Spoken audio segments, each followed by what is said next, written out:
समस्त साथी को सादर प्रणाम। Today is third of the day.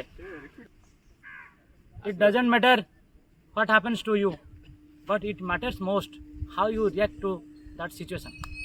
साथी मैंने आम समस्त मन आम समस्त जीवन में किसी ना किसी समस्या आसी थाए, किंतु से ही समस्याटा को आम किपरि मुकाबिला करछंती केते पेशेंट सहित सेटा होची हमर मुख्य माने जीवनर परीक्षा में पास होबार सही होची क्षणटा।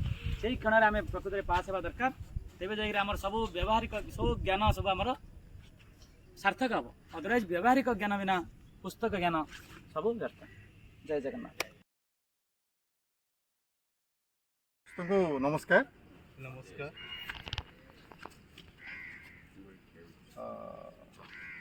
श्लोकटा संस्कृत श्लोक या जे जलबिंदु निपातेन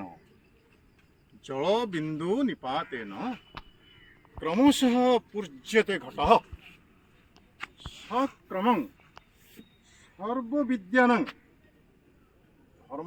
धर्मश्च धनानिश्च। जलबिंदु निपातेन क्रमशः पूज्यते घटः सक्रमं सर्वविद्यानां धनानिश्च धर्मानिश्च। अर्थ है जे टोपे टोपे टोपे टोपे जल पानी पड़ू पड़ी पड़ी पड़ी पड़ी गोटे माठियाटे भर्ती हो जाऊँगी। टोपे टोपे टोपे टोपे जल पड़ी पड़ी गोटे विराट समुद्र हो। ठीक सेमिति आम मनुष्य मानकर मध्य टिके टिके जदि आमे विद्या संग्रह करवा ग्रहण करवा ताहले विराट विद्वान रे परिणत हवा।